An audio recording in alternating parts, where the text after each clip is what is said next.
Alors, que me dit le chat? Bon, ça a l'air d'être bon de toute façon. Donc on va y aller. Salut Narcisse.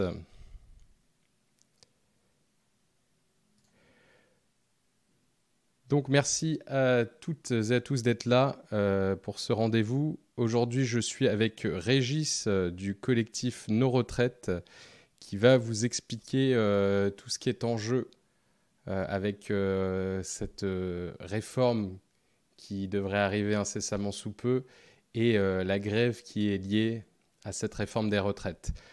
Bonjour Régis. Bonjour et merci de l'invitation. Bah de rien. Alors Régis, déjà, est-ce que tu peux te présenter un petit peu et nous présenter ton collectif? Donc bonjour Régis, moi j'ai 28 ans, je suis responsable associatif, mais je suis aussi qui s'est constitué en juin, à la fin du printemps, pour analyser et décrire le projet de réforme des retraites et donner des billes d'analyse, faire des visuels accessibles, compréhensibles le projet de réforme.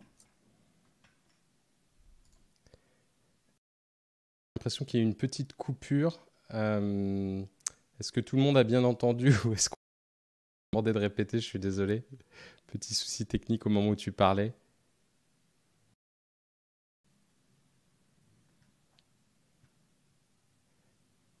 Bon, ça a l'air d'être bon. Le son de Régis coupe un peu. Alors vas-y Régis, je vais te demander de refaire un peu ta présentation. Parce que je pense que c'est parce que j'ai fait un truc chez moi qui a fait un peu sauter le son, j'en suis désolé. Du coup, bonjour. Désolé, j'espère que c'est pas moi qui ai fait des Non, fausses non, c'est de manip. ma faute, excuse-moi.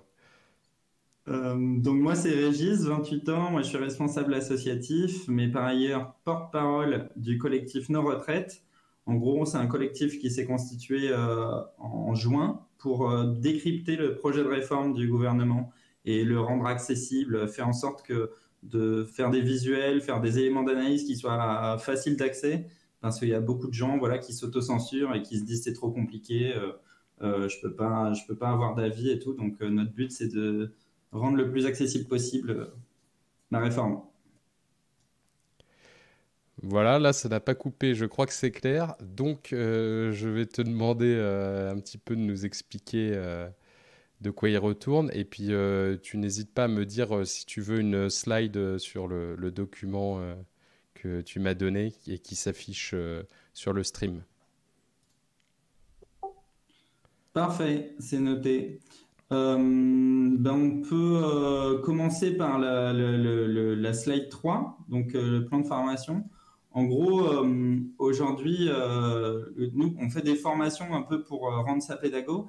Et ce dont on se rend compte, c'est beaucoup de gens, surtout les jeunes, on s'interdit un peu de s'exprimer parce qu'on se dit de toute façon, j'y comprends rien, rien que le système d'aujourd'hui.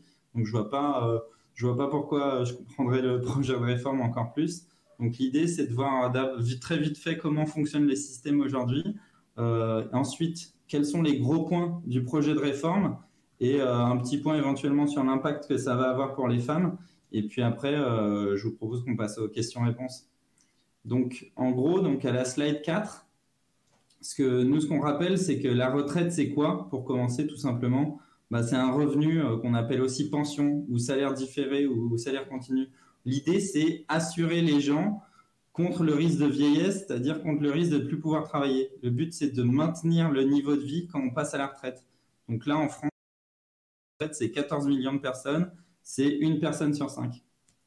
Donc, en gros, qu'est-ce qu'il faut savoir pour le système actuel? Donc, à la slide 8, ce qu'on montre, c'est que les deux trucs importants à savoir, c'est le système, il y a une durée de cotisation qui est de 42 annuités, c'est comme ça que ça marche aujourd'hui, et un âge de départ qui est, en gros, on a le droit de partir à la retraite à 62 ans, il faut avoir fait ces 42 ans d'annuité de travail pour partir à taux plein, sans décote. La décote, c'est ce qui fait qu'on a une retraite qui est dégradée.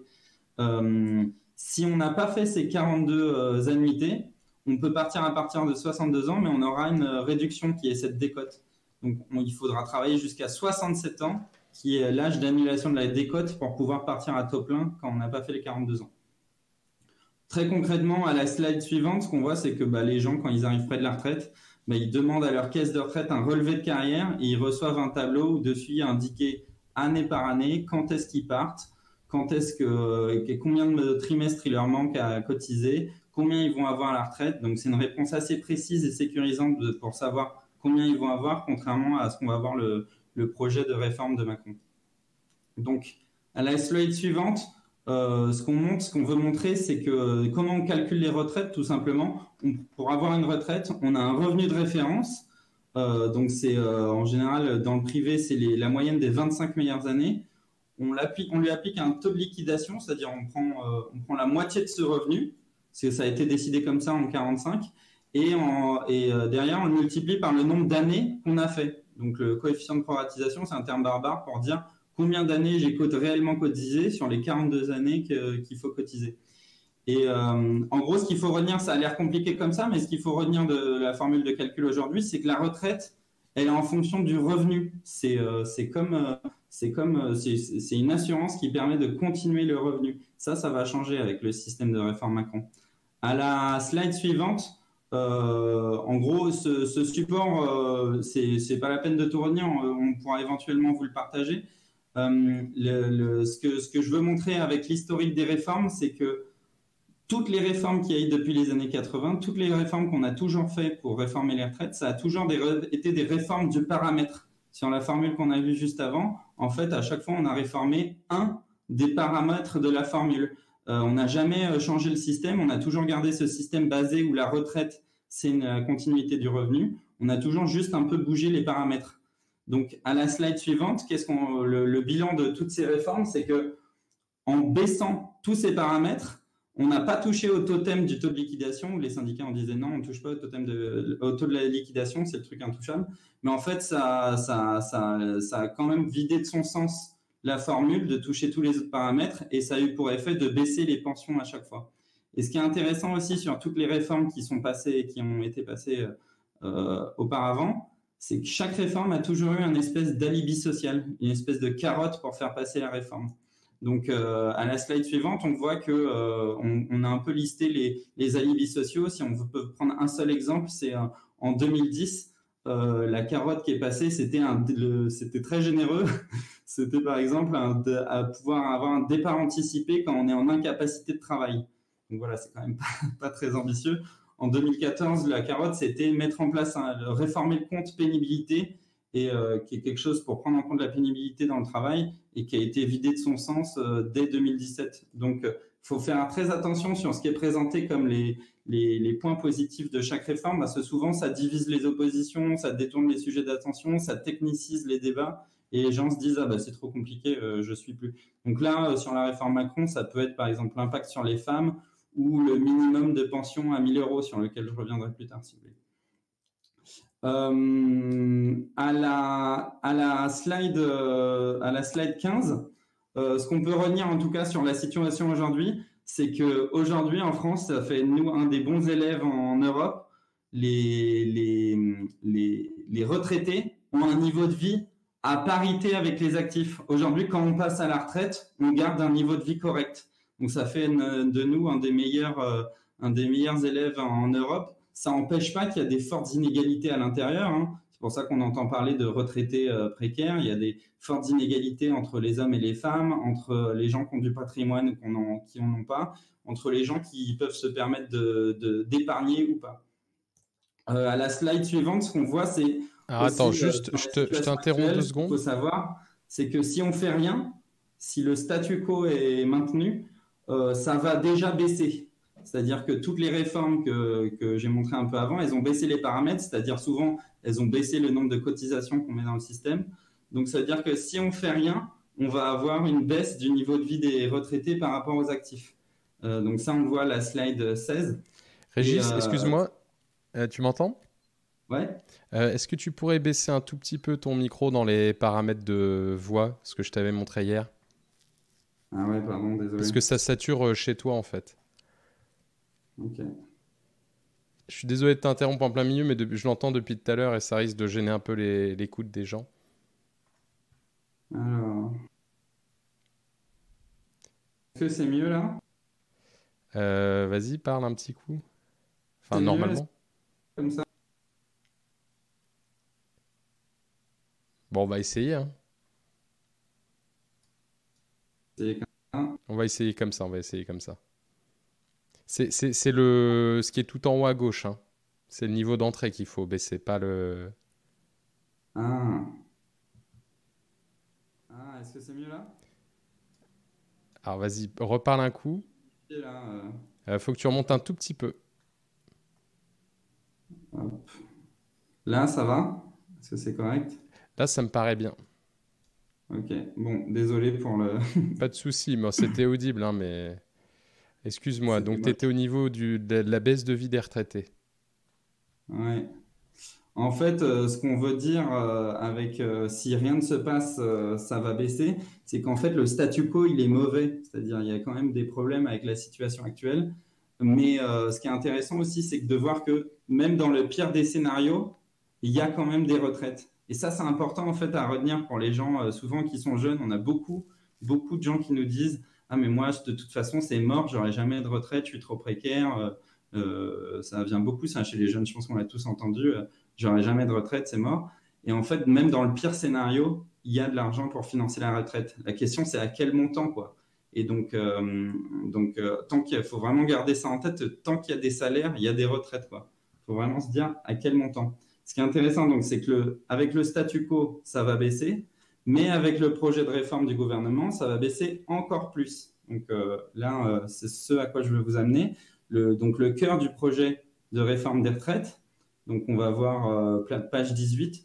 En gros, donc vous savez, le projet de retraite, aujourd'hui, on n'a qu'un seul élément. Le seul élément qu'on a sur le fond qui pose la position du gouvernement, c'est le rapport Delevoye. C'est le seul endroit où on nous a détaillé qu'est-ce qui va, à quelle sauce on va être mangé. Donc en fait, ça fait 2 ans que le gouvernement travaille sur ce projet. C'est-à-dire que ça fait 2 ans qu'ils font des simulations pour avoir les gagnants et les perdants. Et c'est pour ça que dans ce rapport, on a 9 exemples de cas types qui nous disent, voilà, à l'euro près, combien ils vont avoir. Donc ça veut dire qu'aujourd'hui, là, le gouvernement, ils ont tous les chiffres et ils n'en ont publié que 9 cas. Donc ça, c'est un truc qu'on essaye d'obtenir depuis des mois, d'avoir accès à tous ces chiffres pour en savoir un peu plus.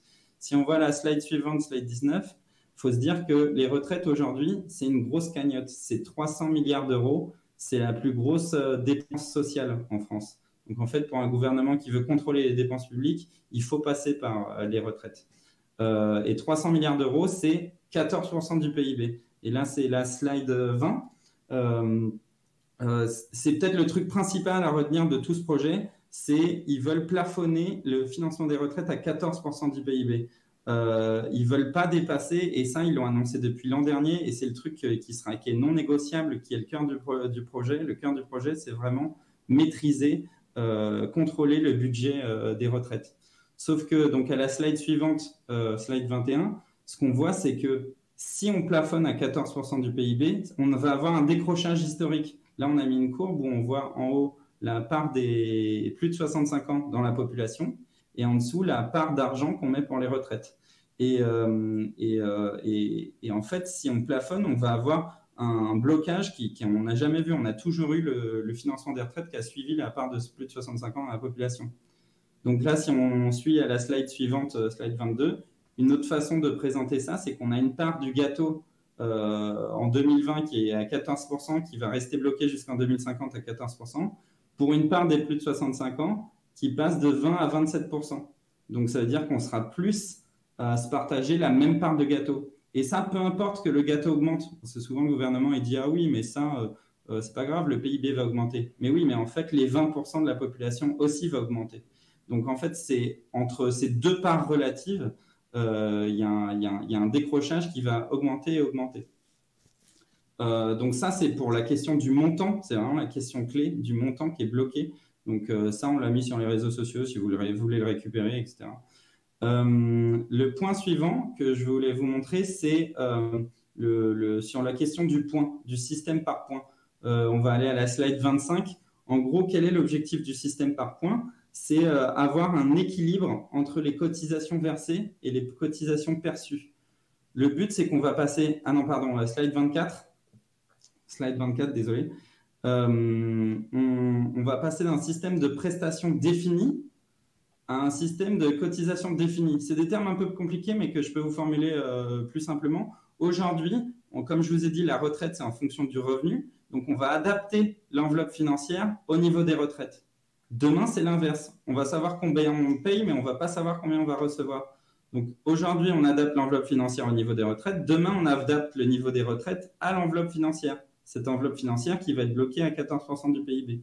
Donc, c'est la grosse différence, c'est que on va savoir, on va tous être égaux à combien on va payer notre point de notre point, à combien on va l'acheter, mais on ne saura pas combien on va recevoir à la fin. Comment le voir autrement? Slide 26. Aujourd'hui, là, le gouvernement, il se vante beaucoup d'être très lisible, d'être très clair, qu'on soit tous égaux devant ce point. Et dans le rapport, ils disent c'est très simple. Le point, il a deux valeurs. Quand on parle de valeur de point, on parle de deux choses. On parle de la valeur d'achat. Dans le rapport, on dit on va acheter un point à 10 € de cotisation. Et on parle aussi de valeur de service. Ça, c'est quand on passe à la retraite, le moment de passer d'actif à retraité, et ben, ce point va valoir 55 centimes. Sauf que ça, c'est en 2025. Ce qui compte, c'est après, en fait. Comment ça va évoluer? Est-ce que, en gros, la valeur d'achat va continuer à augmenter? Par contre, la valeur de service, elle augmentera moins fort. Et c'est ça le plus important. C'est est-ce qu'il y a un décalage? Et c'est ce que je vous ai montré avec la question de 14%. Donc, si on voit la slide 28, la nouvelle formule de calcul, c'est on va avoir une retraite qui sera égale au point acheté, au droit acquis, donc selon la valeur d'achat, multiplié par la valeur de liquidation, donc la valeur de vente de ces points. Et c'est là où on a de l'incertitude, parce qu'on ne saura pas combien va évoluer la valeur d'achat, combien va évoluer la valeur des points. Ce qu'ils ont commencé à annoncer, c'est que la valeur de liquidation sera en fonction de l'espérance de vie. Donc en fait, quand ils disent 1 € acheté, pour 1 € cotisé, les mêmes droits, bah, c'est déjà faux entre chaque génération, puisque chaque génération verra son point avoir moins de valeur. On peut le voir autrement à la slide 29, c'est que sur toute une carrière, on va devoir accumuler des points tout du long. Donc déjà, par rapport à avant, ça va creuser, ça va faire que les trous de carrière auront plus d'importance dans la retraite, parce qu'aujourd'hui, on prend vraiment les meilleures années ou les meilleurs mois. Et après, de ce stock de points, on va devoir le liquider en fonction de la durée de vie de chaque génération. Donc voilà, la génération 90 aura un point qui vaudra moins que la génération 70. Donc ça fait qu'on aura autant il y en a qui formulent ça comme autant de régimes spéciaux que de générations, quoi. Enfin, ça fait qu'on ne sera pas égaux en fait devant le point. Et ça, sans parler des inégalités dans la même génération, c'est-à-dire que les plus précaires, ils ne pourront pas s'acheter des points dans les périodes de trous. Alors qu'aujourd'hui, les périodes de trous, elles sont prises en compte dans le calcul. Donc très concrètement, et je vais peut-être je vais peut-être accélérer après, désolé. Très concrètement, à la slide suivante, slide 30, qu'est-ce que ça donne? Si on prend des cas très concrets, on a pris les cas qui étaient dans le rapport de Levoy, dans le rapport du gouvernement, pour pouvoir comparer. Si on prend la situation de quelqu'un qui travaille de 22 à 64 ans non-stop, sans chômage, sans temps partiel, qui est employé dans le privé, aujourd'hui, la pension, c'est 73% du dernier salaire. Quelqu'un qui est né 30 ans plus tard, en 90, pour exactement la même carrière, dans le système Macron, il aura 56% du dernier salaire. Et donc ça, on voit bien, pour exactement la même carrière, on voit bien la chute du niveau de vie. Donc ça, ces infographies, on a été beaucoup repris par la presse. Là, à droite, on voit le Parisien qui a repris nos 3 différents cas. Ça ne veut pas dire que Mathias, il n'aura que 56% de niveau de vie. C'est juste que le reste, il va devoir compenser en capitalisant dans un fonds de pension français, en travaillant, en étant retraité, ou peut-être, comme on voit dans d'autres pays européens, il devra retourner vivre chez ses enfants. Donc, ça a des conséquences assez importantes, en fait. Autre chose, donc à la slide 32, la question de l'âge, pour faire assez simple et assez vite, oui, l'espérance de vie, elle augmente, mais il faut voir que depuis 10 ans, l'espérance de vie en bonne santé, c'est-à-dire l'espérance de vie pendant laquelle on arrive à travailler, elle stagne et autour de 63 ans. Donc ça, c'est quelque chose qui ne bouge pas et qui dépend beaucoup de la qualité de nos services de santé, des conditions de vie au travail.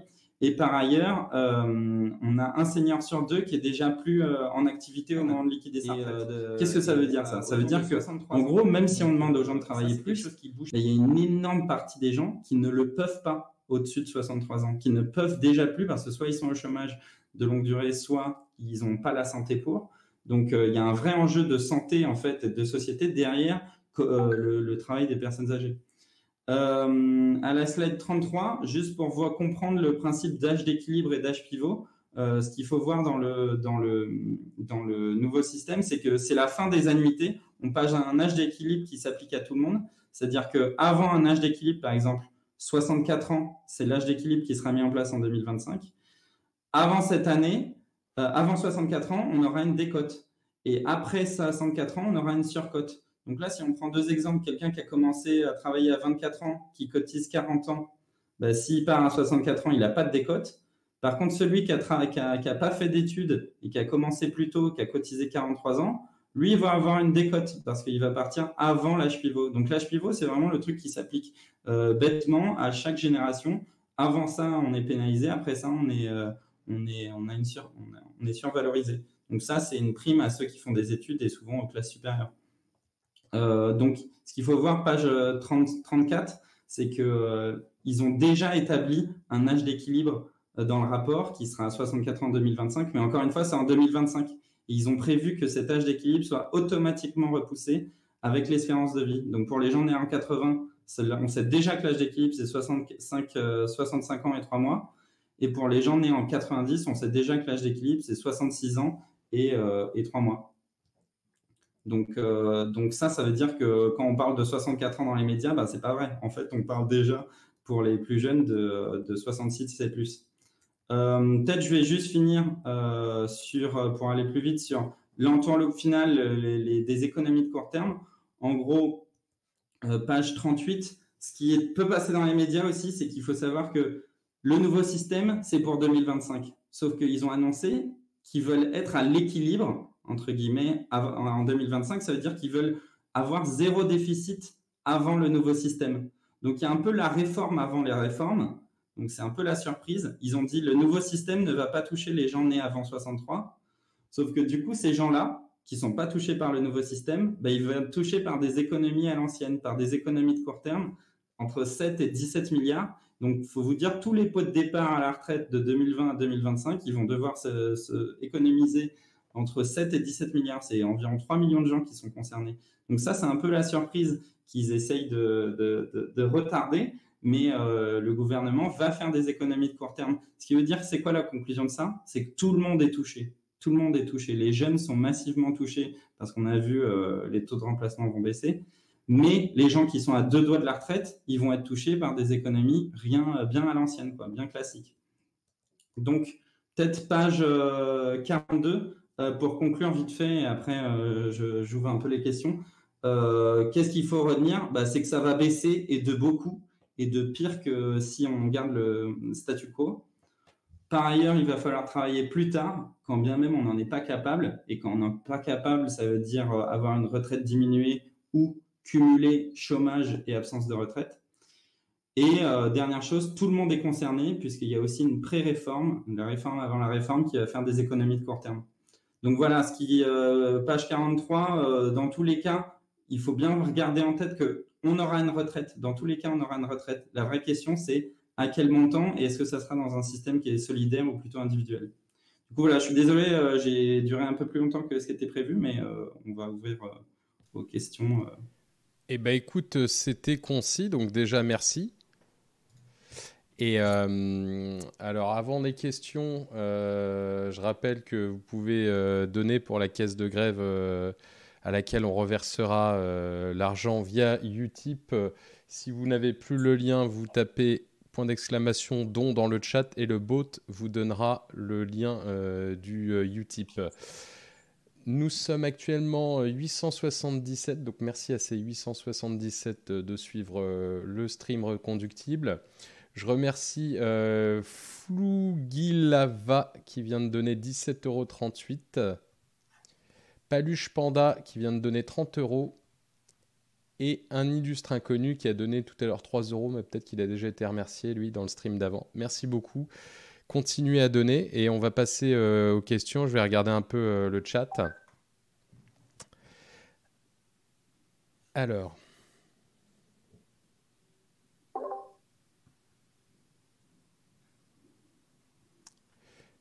Zaïf demande par exemple, du coup, faut viser un progrès, le statu quo ne suffit pas.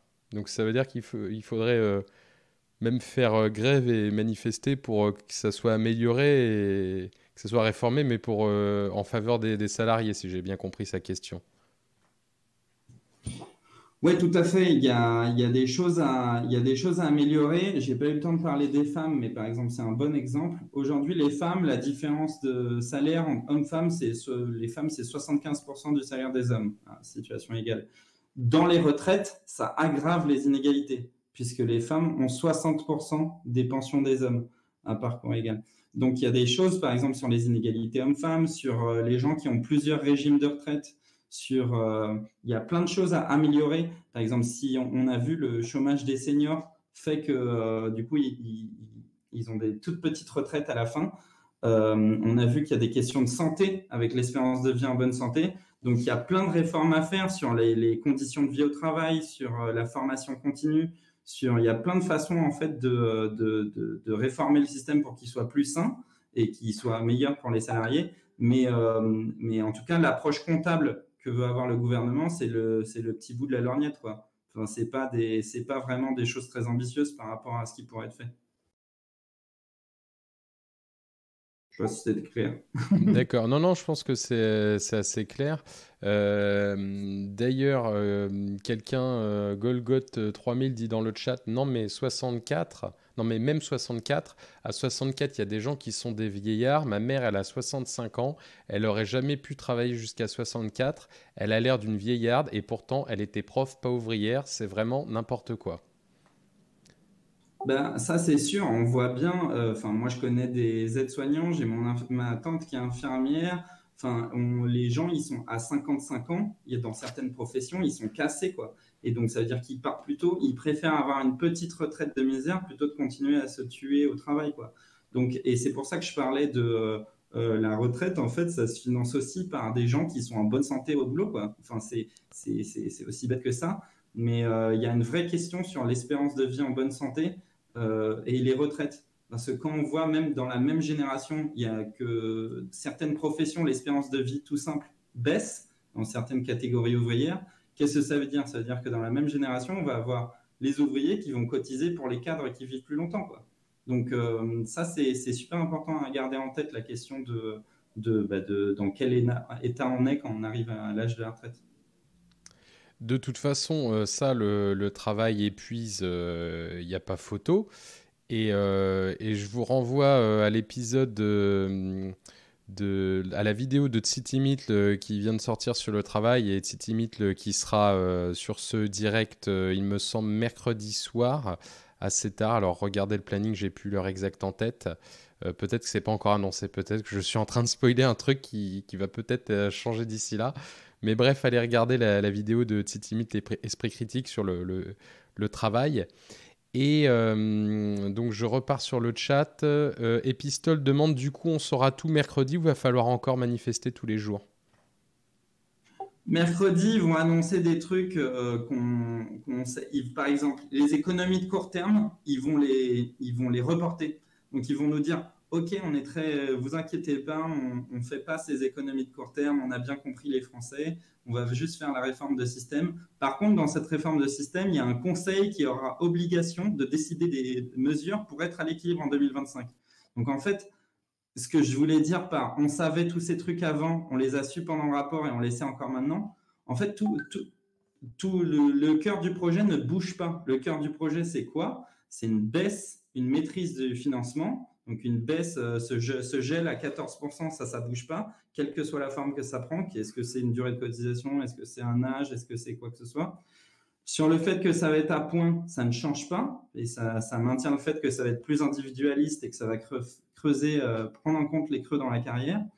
Et sur les économies de court terme avant 2025, ça ne bouge pas. À chaque fois, c'est la forme qui change et le véhicule avec lequel ça va être fait. Mais c'est ça qui est intéressant à retenir dans les points principaux qu'on a présentés, c'est qu'on les savait avant, on les a su dans le rapport et ça va vraisemblablement se confirmer.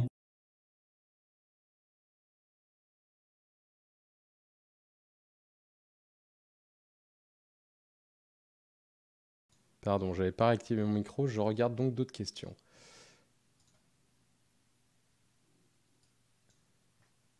Alors,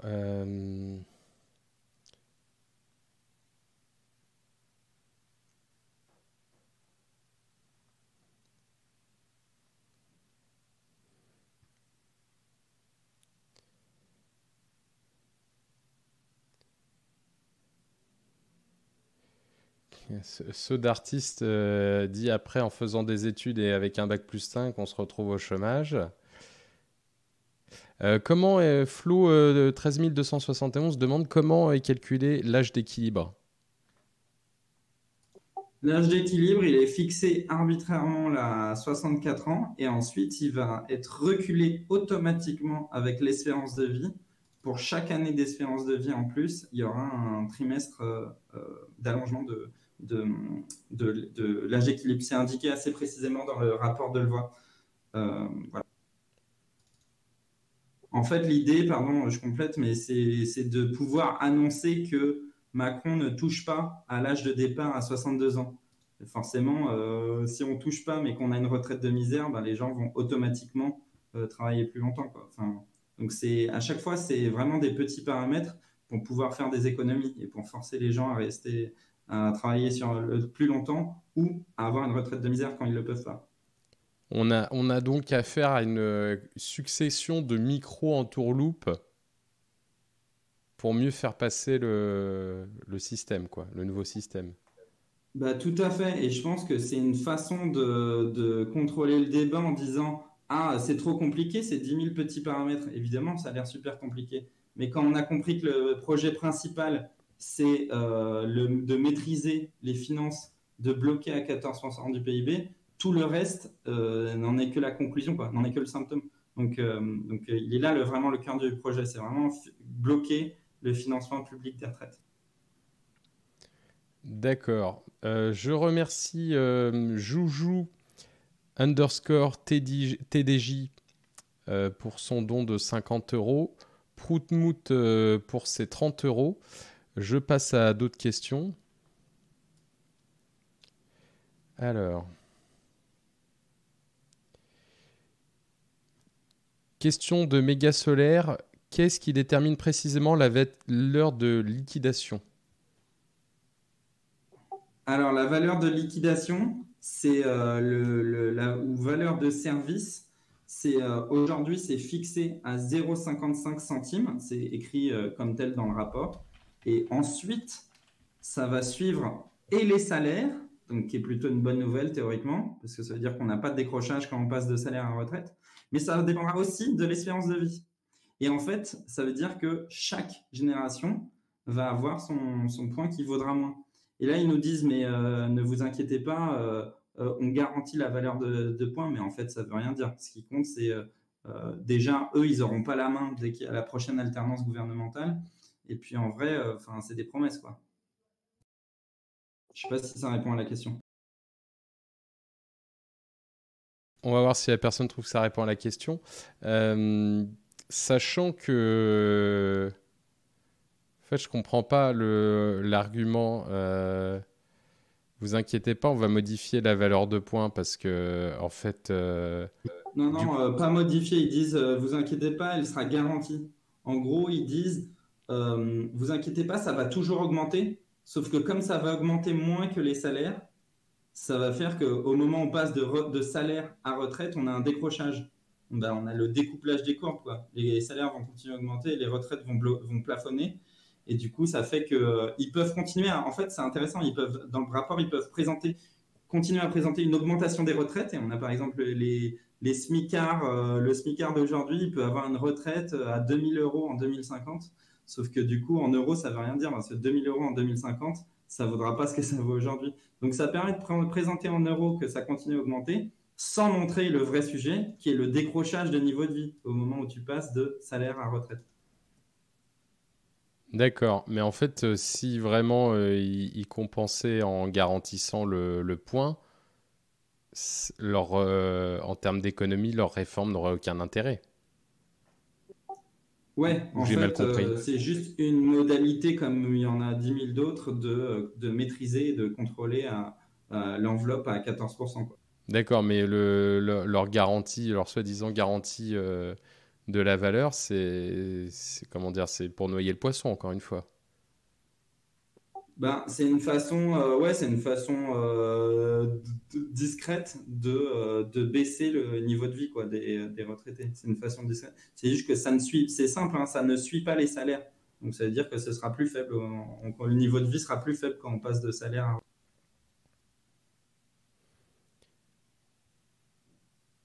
Voilà, c'est ce que Chimérique dit.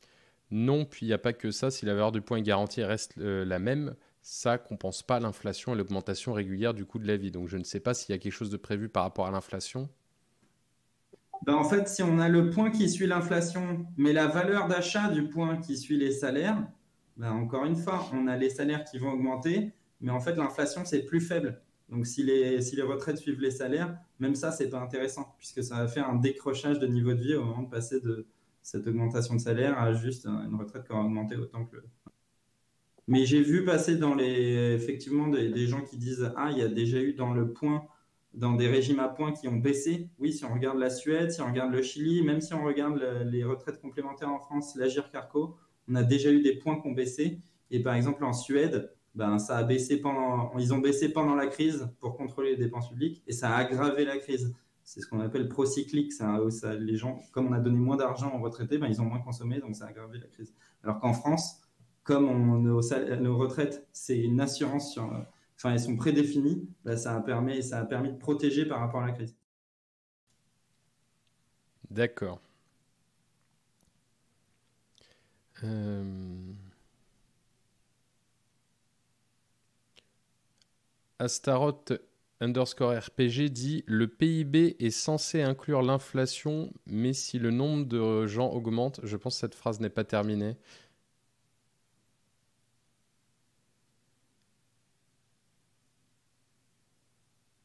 J'aurais dû lire cette phrase en entier avant pour me rendre compte qu'elle n'était pas vraiment terminée.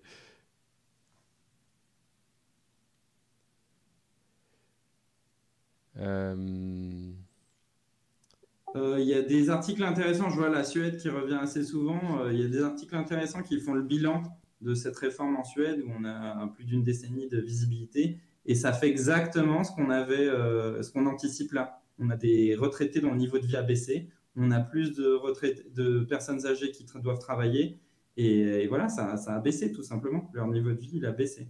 Et pourtant, c'est un des modèles. Alors, le Dart dit c'est juste passionnant comme discussion. Merci beaucoup Franck et Régis. Joujou underscore TDJ pose une question. Alors, il y en a un de nous deux qui n'a pas compris, je pense. Donc, c'est peut-être moi. Mais du coup, on va la poser parce que c'est intéressant s'il y a des questions. Est-ce qu'avec la réforme, on pourrait imaginer une personne qui arrive à, disons, 95 ans et a épuisé tous ses points et donc du jour au lendemain ne touche plus rien? Non, ça ne marchera pas comme ça. Et puis, dans le pire des cas, il y a... Ah oui, c'est intéressant d'en parler aussi. Dans le pire des cas, il y a le minimum de pension, qui est leur nouveau truc, qui est une de leurs carottes d'ailleurs. Euh, ça va être super intéressant. Ils vont dire, regardez, il y a un nouveau minimum de pension. Ce qui est une chose bien, hein, de mettre un minimum de pension. Sauf qu'il existe déjà des minimums de pension dans plein de caisses. Et il sera à 1 000 euros. Sachant que le minima social de vieillesse, il est à 900 euros. Donc, bon, c'est pas un gap énorme. Ce qui est intéressant avec ce minimum de pension, c'est qu'ils disent aux femmes, regardez, c'est une retraite pour les femmes, il y a plein de femmes qui vont le toucher. Donc ça veut dire, ça veut dire que c'est un argument de vente que plein de gens soient au minimum, quoi, après une carrière complète. Même Blanquer, dans sa lettre au prof, il dit, vous inquiétez pas, il y a le minimum de pension, ce qui est incroyable quand même, un ministre qui dit à ses fonctionnaires, vous allez travailler toute votre vie pour le minimum de pension. Et ça, c'est un peu un des trucs explosifs qui montre que ça va baisser pour un max de gens. Il faudra regarder après mercredi combien de gens sont éligibles au minimum de pension. Il y a un article qui dit potentiellement tous les gens en dessous de 30 000 euros par an. Ce qui est en gros une énorme majorité des gens, quoi. Donc, Oui. si c'est ça le projet qu'ils nous proposent, c'est exactement ce qu'on dit. Il y aura une retraite, ça sera peut-être juste un socle. Pour le reste, il va falloir vous tourner vers acheter un appart ou aller dans des fonds de pension privés pour pouvoir compenser. Mais ce minimum de pension, enfin, c'est un peu l'arnaque, quoi. Et oui, j'ai vu une remarque très juste, c'est 1 000 euros de pension pour une carrière complète en plus. Donc ça, faut rester vigilant sur les effets d'annonce parce que ce qu'il y a derrière, c'est assez inquiétant. Mais du coup, ça sera, c'est un peu le comble de la part du gouvernement Macron et du gouvernement Philippe parce que ça sera un petit peu du communisme. Tout le monde touchera 1 000 euros. Sauf que derrière, les gens qui peuvent, bah, ils vont aller mettre l'argent dans des fonds de pension. Oui, Et bien là, on sûr, a les le gens même délire qui ont qui prévu tombe un bien. patrimoine, ils vont faire une retraite, ils vont se constituer une retraite privée, quoi. Bah, exactement. En fait, le but, c'est un effet d'éviction. On pousse l'argent vers le truc privé, ce qui sera défiscalisé en plus. Les fonds de pension sont défiscalisés. Il y a déjà plein de dispositifs législatifs qui ont été mis en place pour les faciliter. Donc, on a cet argent qui sort du système solidaire pour aller dans des fonds de pension privés, qui sont défiscalisés. Donc, c'est de l'argent qui est perdu pour l'État sur lequel on n'a aucune garantie. Si un fonds de pension qui s'effondre pendant une crise financière, ben, la personne ne récupère pas l'argent. Par ailleurs, ces fonds de pension, c'est facile à trouver sur Internet, mais il faut regarder où est-ce que ces gens investissent. Et c'est pas de l'argent, enfin, c'est pas toujours des investissements très éthiques. À l'inverse de nos caisses de retraite où il y a un contrôle sur où est placé l'argent, il est utilisé surtout sur les retraites. Oui, sachant que ces fonds peuvent créer, je ne sais pas quel type de fonds c'est, mais ça peut créer des problèmes de plans sociaux, de choses comme ça, y compris en France, à la façon dont c'est investi. Selon la façon dont c'est investi, pardon. Ouais, tout à fait. Enfin, justement, sur tout cet argent qui va être envoyé vers la capitalisation, c'est un énorme sujet. On l'a assez peu couvert, mais quand on voit les exemples des autres pays européens, enfin, c'est assez inquiétant. On peut même regarder un autre exemple à points qui est le Chili, qui a mis en place des caisses de retraite qui collectent les points sous le régime Pinochet. Ils ont mis ça en place. Et 40% des cotisations vont auprès des actionnaires. Enfin, ça peut aller très loin, en fait, sur l'utilisation de cet argent quand c'est pas encadré. C'est pour ça, en fait, aujourd'hui, malgré des imperfections qu'on peut corriger, on a un système qui est solidaire, qui est puissant, quoi. C'est 300 milliards d'euros qui sont, comme on pourrait dire, démarchandisés, qui sont sortis du marché traditionnel pour pouvoir être mis en place dans des mécanismes de solidarité de national, quoi. Ouais. Eh ben, c'est intéressant de rappeler que c'est le même système qui a été mis en place par Pinochet à peu de choses près, enfin dans les grandes lignes. Ben, il y a 10 000, il y a plein de variétés possibles de systèmes à points, mais en tout cas, ce qui est intéressant, donc ils ont tous des leçons différentes à nous apprendre, mais ce qu'on voit, c'est que ça n'existe pas une garantie du point qui ne baisse pas. Ça n'existe pas. C'est le principe du point. Et d'ailleurs, je pense que beaucoup l'ont vu sur les réseaux sociaux, la vidéo de Fillon qui explique très simplement, ben voilà, le point, ça sert à quoi? Ça sert à baisser les pensions. Il faut le dire simplement. Bon, voilà quoi. Je pense que tout est dit. Alors, Méga Solaire dit actuellement le revenu de référence utilisé dans le calcul des retraites du secteur public, c'est quoi? Alors aujourd'hui, pour la retraite publique, dans le régime public, on prend les 6 derniers mois de salaire. Euh, c'est calculé différemment, c'est 6 derniers mois de salaire plus un taux de remplacement de 75%, parce que les fonctionnaires ont moins de primes en général et ils ont des revenus plus faibles que dans le privé en moyenne. Mais quand on compare du coup les moyennes, les moyennes des retraites privées et publiques, c'est équivalent, voire les publics sont un peu plus faibles. Donc ça aussi, c'est pour déconstruire l'argument selon lequel les fonctionnaires sont des privilégiés par rapport au public. Certes, leur formule de calcul est meilleure, mais parce qu'ils partent sur des revenus plus faibles. Donc ça aussi, il faut déconstruire sur les privilégiés qui seraient qui seraient les cheminots et les profs et les infirmiers, parce que dans les faits, quand on regarde les pensions, c'est pas le cas. Voilà, je vais le resynthétiser pour être sûr que tout le monde a compris et que moi-même j'ai compris d'ailleurs. En fait, en moyenne, les pensions de retraite sont à peu près les mêmes dans le privé et dans le public, parce que le public a un système de calcul plus avantageux par rapport au salaire touché, mais par contre, dans le public, les salaires ont tendance à être inférieurs, c'est ça? Ouais, pour faire simple, c'est ça. Désolé de m'être perdu dans Non, non, non, mes c'était juste explications. pour être sûr. Moi, ça me paraissait clair, mais c'était pour être sûr que moi-même j'avais compris.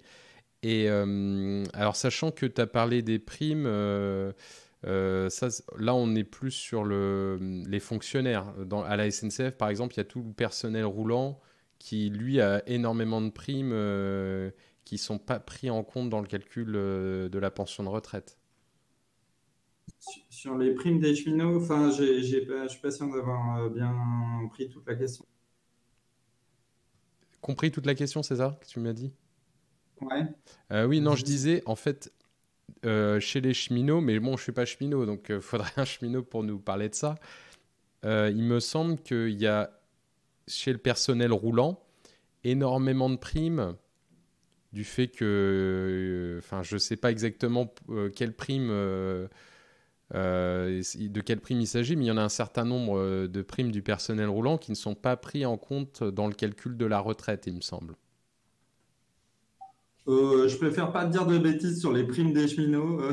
Je t'avoue que je connais pas. En tout cas, quand on regarde les régimes des cheminots, c'est intéressant. Déjà, rien qu'en général, sur les régimes spéciaux, il y a encore juste les ordres de grandeur à avoir en tête, c'est que c'est 3% des salariés. Et moi, je suis encore surpris de voir des gens qui pensent que c'est une réforme juste pour supprimer les régimes spéciaux.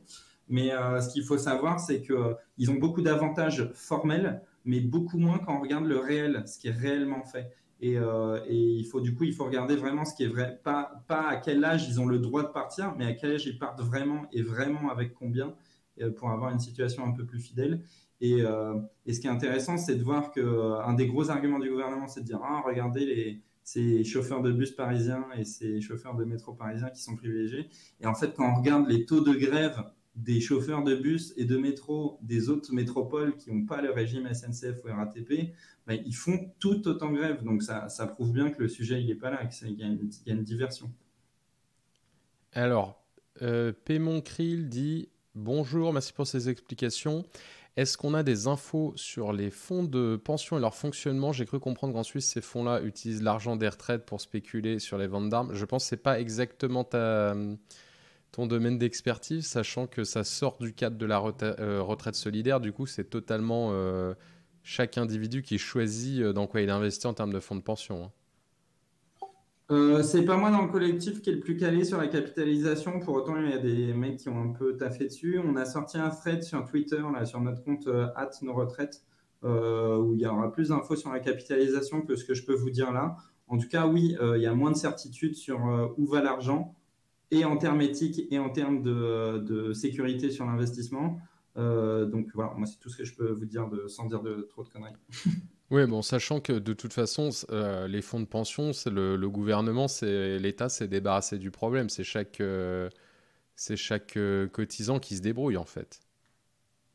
Ben, c'est C'est le ça qu'il secteur faut voir privé. derrière la retraite à points, c'est que c'est chacun pour sa tronche avec son compte de points. Et si c'est pas assez, c'est chacun pour sa tronche avec la capitalisation. Et Voilà. en fait, l'égalité devant le point, il faut vraiment le voir comme la même égalité qu'on a devant le livret d'épargne. Sauf que il n'y a pas derrière le gouvernement qui peut baisser et serrer les cordons de la banque.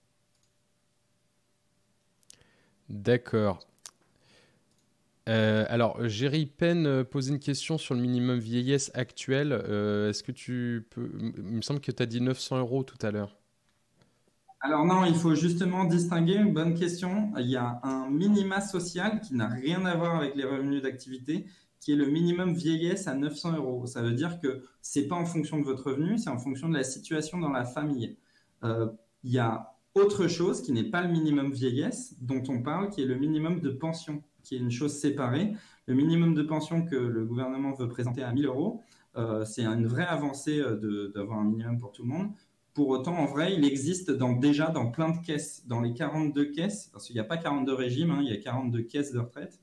Il y a déjà des minimums de pension qui permettent aux uns et aux autres d'avoir un minimum. Là, l'idée, c'est de l'avoir pour tout le monde. Il faut savoir que ça n'a absolument rien à voir avec le système de points ou le système ou le contrôle des finances. Là, on pourrait augmenter un minimum de pension universelle dès aujourd'hui. Oui, d'accord, tout à fait. Mais par contre, Géry pensait qu'il était à 400, tu confirmes bien qu'il est à 900 actuellement, quoi. Donc 1000 euros, Il c'est... doit y avoir des caisses où le minimum de pension, ça doit être 400. Peut-être les agriculteurs, j'en sais rien, mais ça dépend des caisses. Mais il y a un minimum vieillesse qui est pas en fonction de ton revenu, mais en fonction de la famille qui est à 900 euros. Donc le passé de 900 à 1000, on est d'accord que c'est des cacahuètes En fait, c'est une façon pas chère de se présenter comme sociaux, quoi. C'est une façon pas chère de mettre beaucoup de gens à ce minima et derrière de dire que c'est généreux. En fait, ce qui est très fort, c'est que comme ils sortent les cadres du financement, à partir de 120 000 euros par an, tu n'auras pratiquement plus aucun droit, donc il vaut mieux que tu ailles à la capitalisation directe.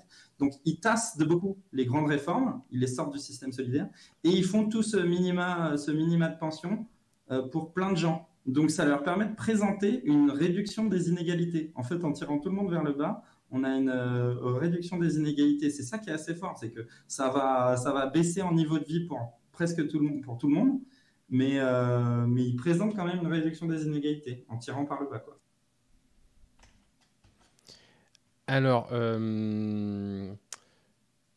ouais, je remercie JV Le Mag pour son raid de 22 personnes. Nous sommes maintenant pratiquement 900. Je lance juste une annonce publique pour Mister Fox qui prend le relais après moi car je ne le vois pas encore sur le Discord. Donc s'il regarde ce direct, je veux bien qu'il vienne dans la salle d'attente, que je vois qu'il est là, mais je le vois même pas connecté d'ailleurs. Donc je commence à m'inquiéter un petit peu.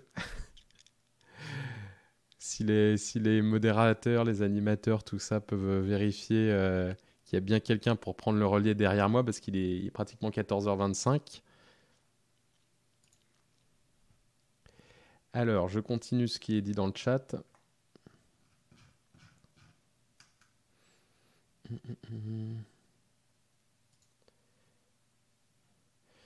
N'hésitez pas à continuer les dons, hein. Je rappelle que là, on était en direct avec, et on l'est encore pendant quelques minutes, avec Régis du collectif Nos Retraites, qui a pour but de vulgariser le système de retraite actuel et ce qui risque de changer avec la réforme que prévoit le gouvernement.